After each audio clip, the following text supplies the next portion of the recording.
chose d'assez différent de ce qui existait des mouvements homosexuels. Jusqu'ici, il n'y avait eu que la constitution d'un certain nombre de ghettos. Très peu en Europe, mais enfin pas mal en Amérique.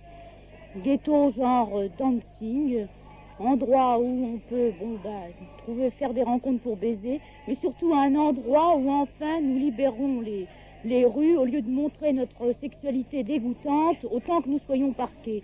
Ça ne nous plaisait pas. Ce que nous avons voulu, c'est avoir un contact avec les autres, ce qu'on nous refusait. Et justement, nous nous sommes demandé pourquoi on nous refusait ce contact, pourquoi nous ne pouvions pas parler avec les gens. Évidemment, l'habitude de ne pas parler faisait que nous n'y arrivions pas d'ailleurs au début. Pourquoi est-ce qu'on nous empêche de parler avec les gens, de nous expliquer et même de les agresser comme eux-mêmes nous ont agressés? C'est parce que, nous l'avons vu, nous sommes une sorte de contradiction interne dans la société. Comme les autres, nous naissons de la famille hétérosexuelle bourgeoise, avec son système d'éducation, les femmes élevées en vue de la procréation et les hommes pour être des mâles inséminateurs phallocrates. Nous, évidemment, c'est différent. L'homme et la femme ne sont pas égaux dans le couple, c'est connu. La femme n'est pas égale économiquement. Elle est faite surtout pour langer les marmots, pour repriser les chaussettes de son mari. Résultat, 2 hommes et 2 femmes, au contraire, ça peut être l'égalité, à condition bien sûr qu'ils ne se mettent pas à singer le couple hétéro, le couple hétéroflique dans notre vocabulaire, c'est-à-dire le couple où il y aura un gars qui dirigera et l'autre qui fera les travaux ordinairement réservés à la femme.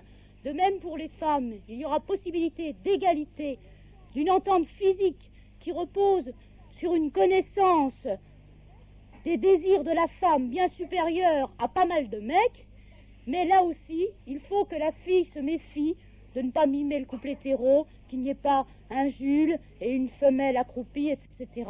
Nous étions toujours confrontés avec une morale qui n'est pas faite pour nous, puisqu'elle est la morale de la famille bourgeoise hétérosexuelle, dont notre existence est la preuve d'une sorte de contradiction interne. Il ne faut pas insister trop là-dessus aussi, mais quand même, nous ne nous reproduisons pas. Par conséquent, nous ne perpétuons pas les biens de la bourgeoisie.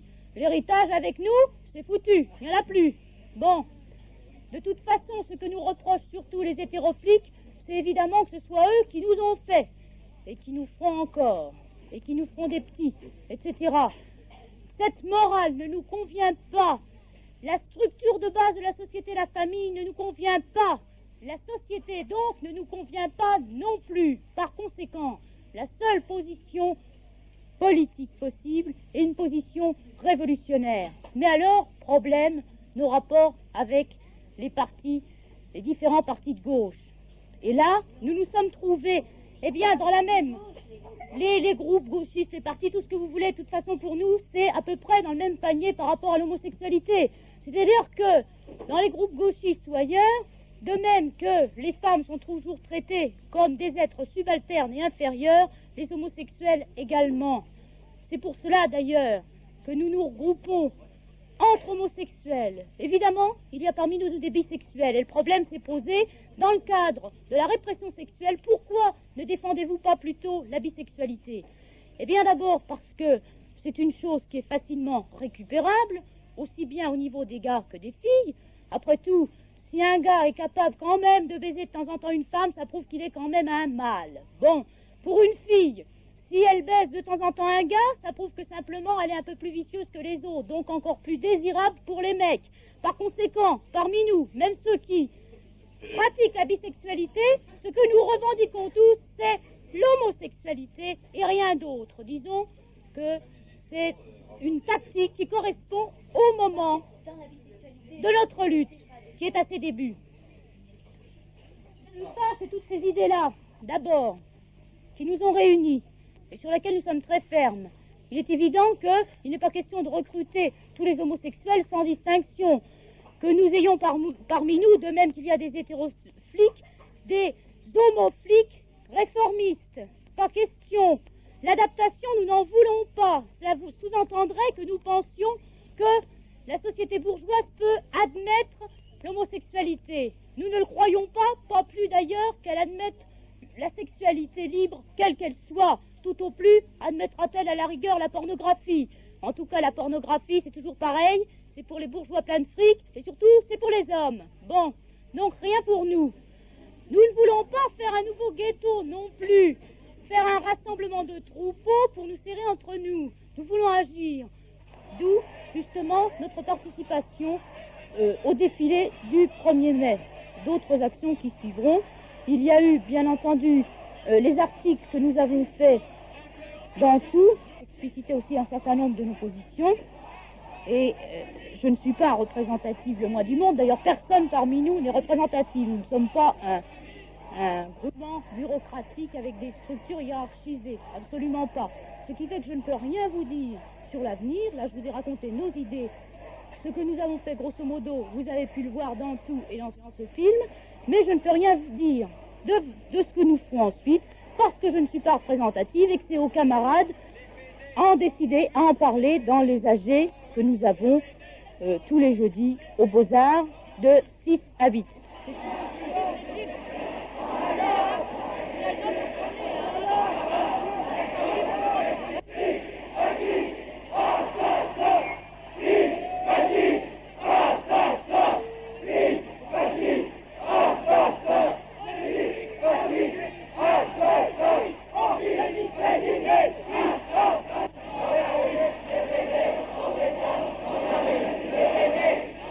Si un homosexuel homme éprouve le désir d'être baisé par un autre homosexuel homme, ça ne veut pas dire du tout qu'il se considère pour ça comme inférieur. C'est vraiment coller le langage social sur le désir, considérer que le désir, ça s'exprime toujours sous les formes des rapports de force qu'a institué la bourgeoisie et tout ça.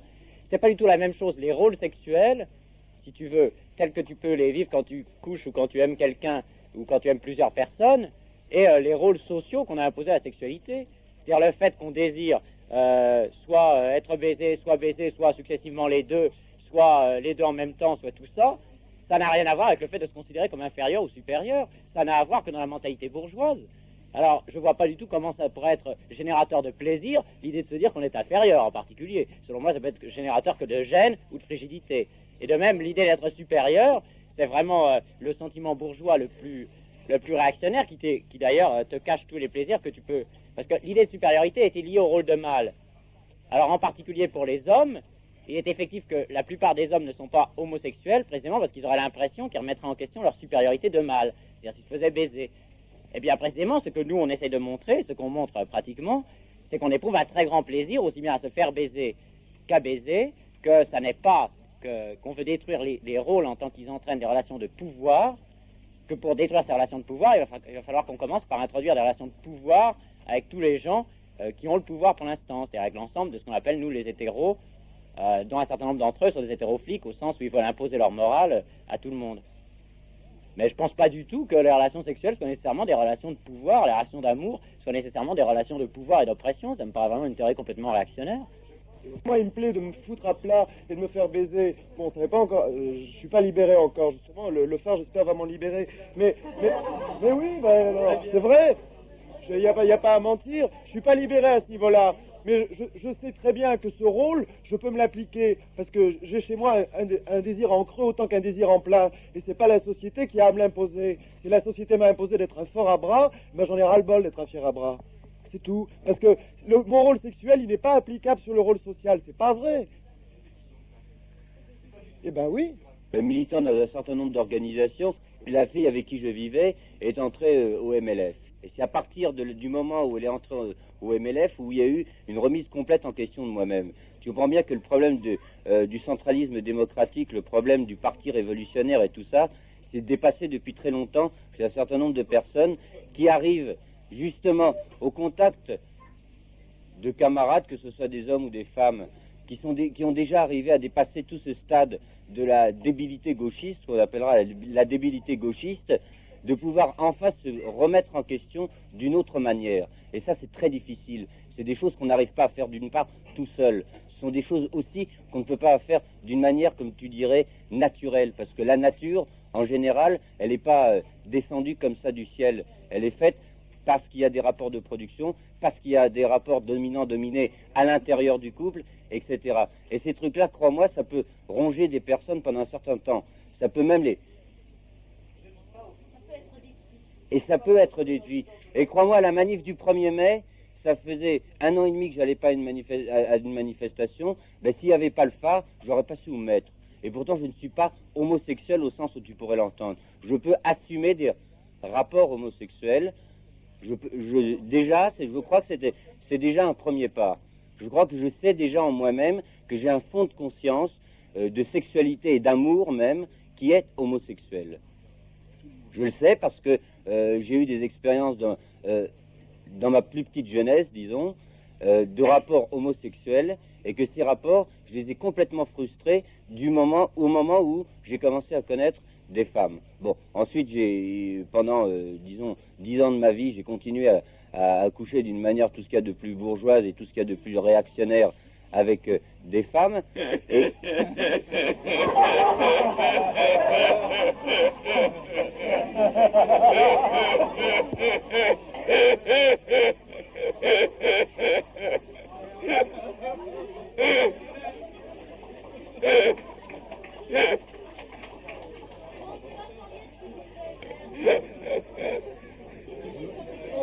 Je vois effectivement que ça continue, quoi. C'est tout ce qu'on peut dire. Bon, et au moment où j'ai commencé à connaître les copains du phare, que j'ai connus bien après les copines du MLF, ben, j'ai trouvé une place. J'ai trouvé une place, effectivement, dans cette manif. Parce que j'y serais pas allé s'il n'y avait pas eu le phare. Bon, alors comment aussi je l'ai ressenti, je crois que c'est un peu important. Il y a d'autres copains qui sont là, qui étaient à la manif, et qui ont défilé avec le phare ou avec le MLF. Je crois que c'est la première fois qu'on s'est un peu marré. Parce que vraiment, c'était horrible à côté. Hein. Tu vois, les anards se pointaient en voulant essayer de faire chier le monde, parce que effectivement, ils arrivent à faire chier un certain nombre de types qui ont des conceptions politiques plus ou moins rigides, mais des mecs comme moi, ils peuvent pas le faire parce qu'on leur foutait la main au cul. Alors tu vois, c'était pas possible.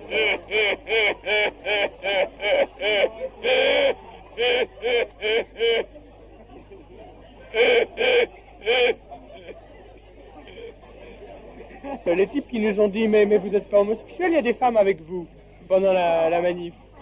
Et les lesbiennes étant ici ramenées totalement encore plus au rôle d'objet, parce qu'elles étaient avec nous, on n'était pas homosexuels.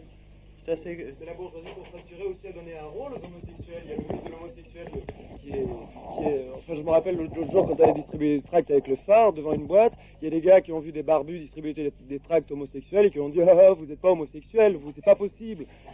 Hein » C'est aberrant parce que il y a vraiment le mythe de l'homosexuel qui est assimilé justement au rôle social, c'est-à-dire l'homme faible, l'homme qui n'est pas l'homme, c'est-à-dire l'homme qui est en dehors de la classe des forts. La notion de force et de faiblesse, c'est aberrant, quoi. Enfin, des réactions comme ça prouve que le problème est vachement aigu, quoi. Les deux qui sont très chouettes, qui étaient devant et qui ont vraiment été notre porte-drapeau pendant toute la manif. Hein, j'ai vraiment compris que c'était eux qui dérangeaient les gens. C'était eux qui représentaient les gens les plus subversifs par rapport à la morale hétéroflique, tu comprends ? Ça, moi, et alors avant, parce que dans le mouvement des homosexuels, il y a toujours ceux qui disent « Ah, mais il faut pas qu'on s'associe aux folles, parce qu'ils vont nous porter tort, c'est pas la peine, tu vois, non ?» En quoi c'est pas révolutionnaire? Oui, en quoi c'est... On peut retourner la question. Attends, exactement, ouais. Tu assimiles, tu donnes un rôle aux femmes et un rôle aux hommes. C'est clair pourtant. C'est clair, oui, briser les rôles sexuels, c'est révolutionnaire. Revendiquer un rôle qui est considéré comme inférieur, celui de la femme, peut être utilisé de façon révolutionnaire. Et les folles peuvent le faire, parce que les folles ne sont pas tous préoccupées de maquillage, etc. Pas plus que toutes les femmes ne sont pas des êtres frivoles et pouponnants. C'est tout. Être un mâle, avoir une queue et se conduire comme une femme inférieure. Et considérer bien entendu que ce n'est en rien inférieur. Au contraire, que c'est supérieur à être un hétéroflique père de famille. Homosexuel, comme réclamer l'avortement par exemple pour les femmes, c'est forcément révolutionnaire. Ça peut être récupéré, c'est vrai comme en Allemagne, si on peut appeler ça de la récupération. Mais c'est forcément révolutionnaire dans le sens où ça remet en cause complètement les valeurs morales bourgeoises qui sont le fondement de la société, c'est-à-dire la famille, la production des enfants à la chaîne, etc. etc. C'est tout un processus, et être homosexuel, c'est forcément révolutionnaire. Comme je suis contre le marxisme simplificateur, je suis contre, bien qu'il y ait beaucoup de monde et que c'est peut-être difficile de discuter parce qu'il y a beaucoup de monde, je suis contre les arguments simplificateurs. Quand tu poses comme une affirmation, après tout on le met dans un département de philo, que homosexualité correspond à révolution, je te dirais que c'est quand même une affirmation, enfin qui est bien dans un meeting au niveau de la rhétorique, hein, mais que c'est quand même un peu simple. Je parle mettons, des 100 dernières années. Rien n'empêche à un certain nombre d'artistes, je pense à Cocteau, je pense à Marais, des gens d'abord extrêmement épanouis, d'être homosexuels, des gens très bien, mais qui sont parfaitement des écrivains et des poètes et des décorateurs bourgeois. Donc, où on fait un meeting, et on y va gaiement dans nos arguments, enfin je veux dire boum boum, où on essaye d'affiner un peu. Alors, ton argument, moi je veux bien que je souhaiterais que tu développes ta pensée jusqu'au bout. Parce que quand tu t'arrêtes là, ça m'est très insuffisant.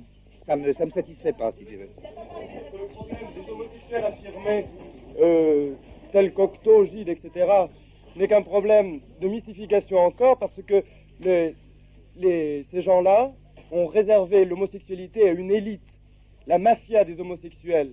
Bon, alors que, en fait, les homosexuels riches, les homosexuels intelligents, les homosexuels qui peuvent défendre ce qu'ils ont dans les tripes.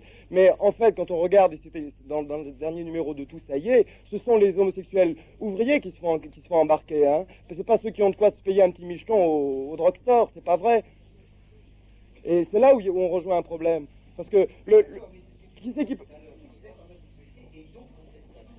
Mais oui.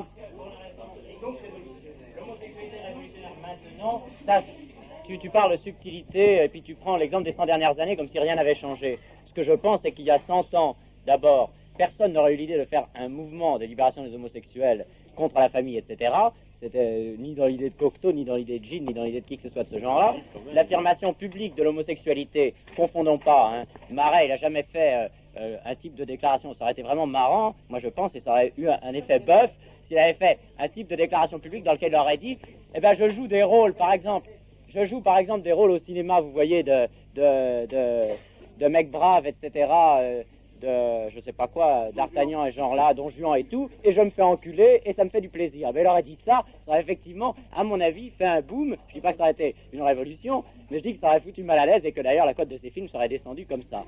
L'affirmation publique de l'homosexualité, en tant qu'on la revendique pour tout le monde, pas simplement pour une élite artistique, en tant qu'on la cache pas derrière la forme poétique, derrière la forme littéraire, etc., qu'on la fait sur la place publique comme un problème qu'on ressent directement, ça n'a rien à voir avec l'aveu honteux, plus ou moins complice, entre bourgeois, au moyen de la littérature, plus ou moins avec des sous-entendus, etc.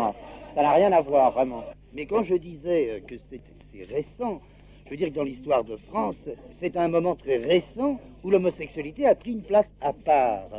Parce qu'après tout, le frère du roi et beaucoup de gens, dans l'aristocratie, ça n'a jamais posé de problème. C'est la bourgeoisie en tant que telle, avec la division sociale du travail, avec la création de la famille, etc., qui a imposé ce type de valeur. Alors je ne dis pas que c'est un problème éternel qui est né depuis 2000 ans, c'est un problème récent, historique, donc qui peut être combattu historiquement et politiquement. Donc on est bien d'accord avec toi s'il y a une organisation politique. Je pense qu'on ne va pas se contenter de dire que c'est la bourgeoisie qui réprime les homosexuels. Je pense que c'est des tas de trucs qui remontent à la religion, au christianisme et tout ça. C'est bien plus ancien et que, effectivement, c'est la bourgeoisie qui le porte actuellement, c'est elle qu'on va démolir, mais que c'est vraiment tout ce qu'elle trimballe avec elle qu'on va démolir. C'est vraiment tout le passé, hein, et qu'il y en a lourd. C'est pas simplement... Hein. L'exemple de Castro, c'est l'exemple le plus énorme. Les PD ont été en prison, paraît-il, il a changé d'avis sur la question, ce qui lui permet aujourd'hui d'emprisonner les poètes, mais enfin ça c'est autre chose. Mais en URSS, c'est la même chose, en URSS c'est réprimé, quant à la position de la Chine, on n'a pas tellement de renseignements, mais ça paraît pas très clair.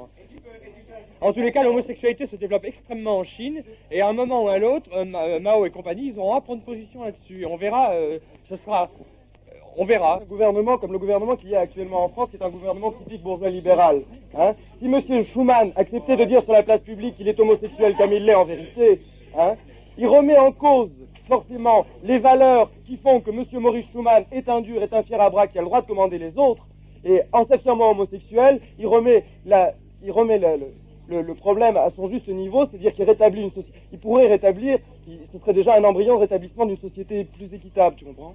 Bon. Ne serait-ce que ça. Ce serait donc un acte révolutionnaire. Bon, M. Murray Schumann fait partie d'une certaine bourgeoisie, il est homosexuel dans un gouvernement bourgeois, donc je suis homosexuel, je me tape les hommes que je veux dans mon plumard, mais en fait sur la place publique c'est pas vrai, c'est le système de l'hypocrisie, et le système de l'hypocrisie ça rentre dans le système bourgeois. Il y a la statistique du ministère de l'Intérieur sur les condamnations pour homosexualité, c'est-à-dire soit outrage à la pudeur avec des personnes du même sexe, soit détournement de mineurs du même sexe. Eh ben, il y avait 143 ouvriers sur 300 condamnations pour l'année 67. Le bourgeois il a du fric, c'est simple, mais s'il a un emmerdement, il payera, c'est simple. Le mec qui travaille à l'usine, il fermera sa gueule parce que s'il est pédé, on le virera, c'est simple comme truc, même s'il l'est, il leur foulera beaucoup. Il y a une époque où c'est une question de fric, c'est comme l'avortement de toute manière. Qui est-ce qui s'est avorté en grande majorité avant? C'était les bourgeois, c'était en Suisse, bon c'est pareil. Les ouvrières non, parce qu'il n'y a pas de fric, c'est pareil, c'est un problème de fric en gros, tu vois. C'est tout, mais il n'y en a pas plus, si tu veux, intrinsèquement, il y en a autant dans toutes les couches, c'est pas une question de classe. Un camarade a dit, j'ai participé à la fabrication du numéro de Tout, et il a dit, il y a eu des résistances ou des ricanements. Je voudrais savoir comment, quand je dis je pense que peut-être ça intéressera beaucoup de gens, c'est un acte public, c'est un acte assez étonnant, c'est des premières fois que ça existe. Comment ils ont pensé à ça, comment ils sont les persuader, les gens de Tout. Ce numéro, je crois, a été très lu.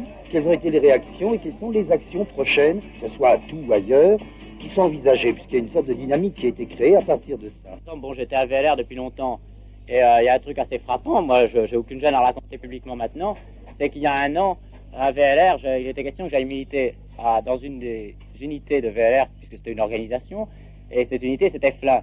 Et que les camarades de Flins, quand ils ont appris que je devais aller militer à Flins, ont dit, un PD, il n'en est pas question. Moitié d'entre eux disant, bon, c'est pas qu'on soit contre, mais ça choquera les ouvriers, c'est-à-dire jouant le rôle d'écran entre les ouvriers et les PD, comme si un PD, tu vois, si j'avais jamais couché avec des ouvriers par exemple, ce qui est tout de même un autre rapport que le leur avec leur tract à la porte de la boîte.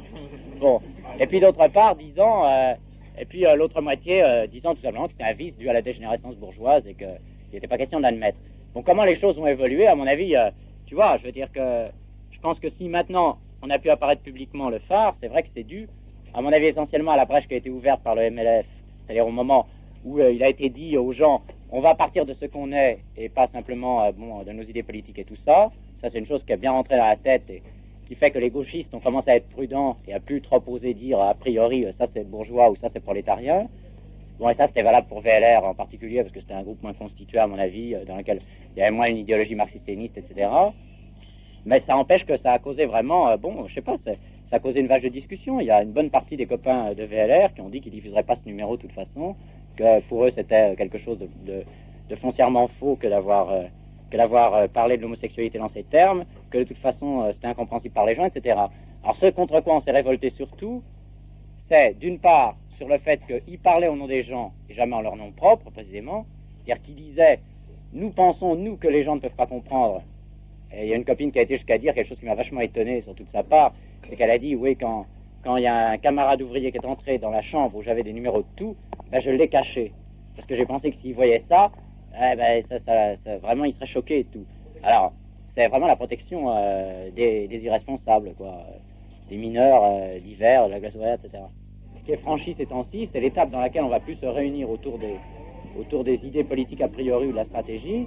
On va avoir des mouvements comme ça où les mecs partiront de leur trip, les filles de leur trip, les immigrés aussi, etc. Et puis on essaiera de discuter ensemble, ça va être dur. Mais à mon avis, ça sera peut-être moins dur que des discussions entre groupuscules. Ça va être dur parce qu'on a des tas de contradictions. Le phare, jusqu'à présent, personne ne le prenait au sérieux parce que les gens disaient de toute façon, vous êtes 30. En admettant que votre problème soit juste, vous voyez bien que comme c'est pas un problème qui est principal dans la vie des gens, c'est pas un problème de masse. Alors rien qu'en faisant le numéro de Tout, plus les quelques actions qu'on a fait, et par le bouche-oreille, à la dernière région, on était 150. Je dis pas que c'est les grandes masses, tu vois, mais d'un seul coup, passer de 30 à 150, ça nous faisait quelque chose. Bon, et puis tout ce qui se passe maintenant, ça nous prouve que c'est effectivement un problème de masse. Pas simplement parce qu'il y a 4% de la population qui pratique l'homosexualité, mais parce que vraiment, ça inquiète tout le monde, que ça intéresse tout le monde au même titre que la politique ou que...